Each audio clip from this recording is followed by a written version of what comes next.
Have you heard the famous English proverb, "If wishes were horses, beggars would ride"?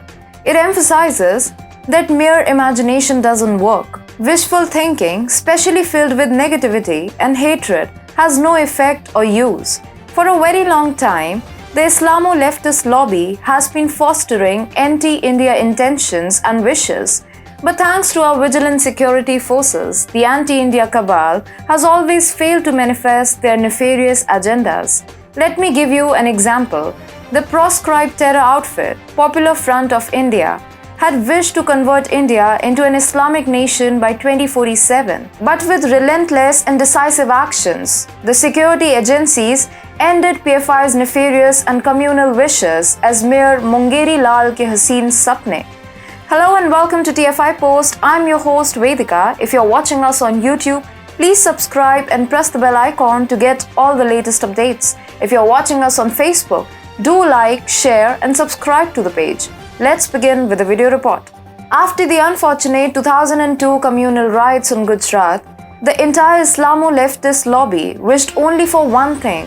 It wanted to frame the then Gujarat CM Narendra Modi under false charges of deliberate inactions and pre-planned conspiracy in the Gujarat riots. The foremost among them was the alleged journalist Rana Ayyub. Well, she is back in the news. No, not her regular Hindu-phobic statements or peddling fake news or baseless reports. She is alleged of duping the general public and siphoning money in the garb of charity. Recently, the Enforcement Directorate filed a charge sheet against alleged journalist Rana Ayyub in a money laundering case. The agency filed the charge sheet before a designated court in Ghaziabad. The agency has named her as an accused in the money laundering case. She has been accused of illegally acquiring funds from the general public in the name of charity.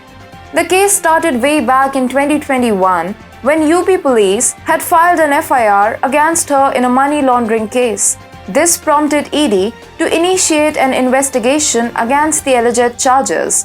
Resultantly, in February, the agency attached Rs 1.77 crore belonging to Rana Ayyub, including a fixed deposit of Rs 50 lakhs. As per ED findings, Rana Ayyub started 3 campaigns and raised crores via Keto. Keto is an online crowdfunding platform, but it is slowly becoming a tool for wokeism-inflicted gender-fluid persons. If you have ever noticed, you may have found obnoxious fundraisers on Keto. On Keto and other such crowdfunding platforms, you may find iPhone-waving individuals requesting to raise money for a lavish haircut or other weird stuff. The ED officials highlighted the name and timeline of these 3 campaigns started by Rana Ayyub.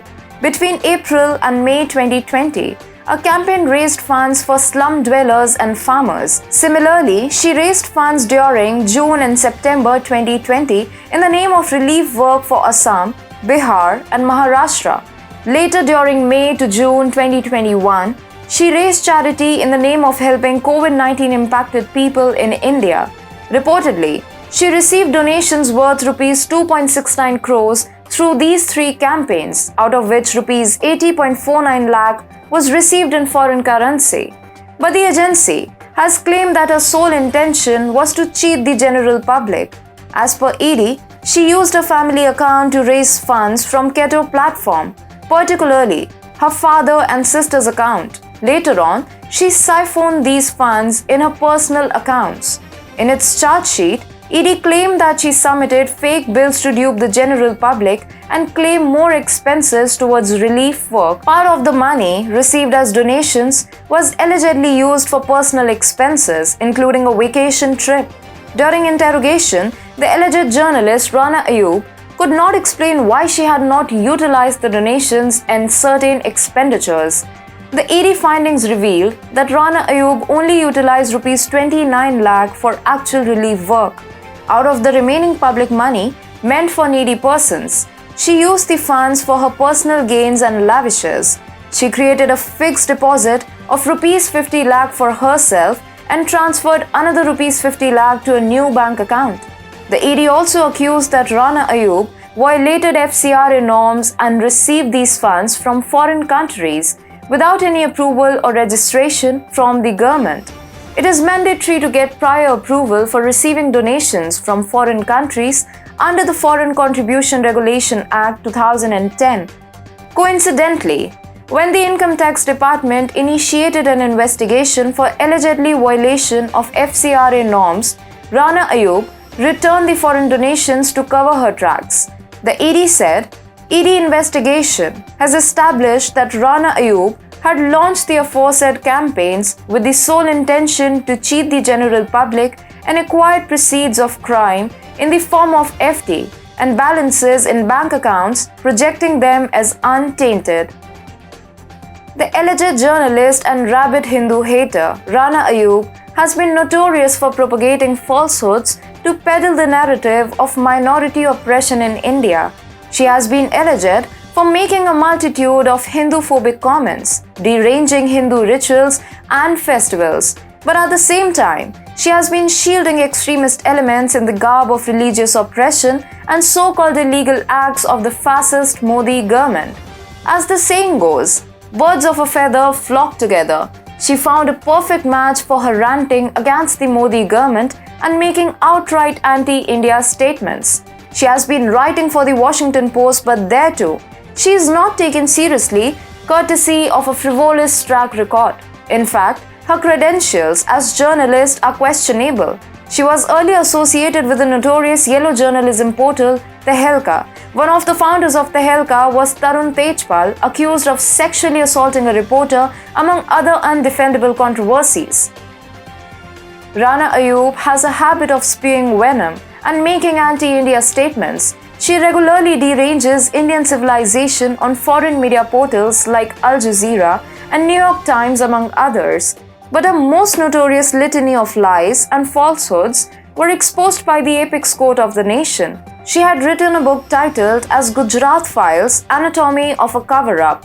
The book had lesser credibility than Asrani playing the role of jailer in Sholay. The Supreme Court slammed her book and discarded it as full of surmises, conjectures, and suppositions. The court opined that the book has no evidentiary value as the opinion of a person is not accepted in the realm of evidence. Earlier, the lobby had been using her book to level baseless accusations and shield murderers of then Gujarat Home Minister Haren Pandya.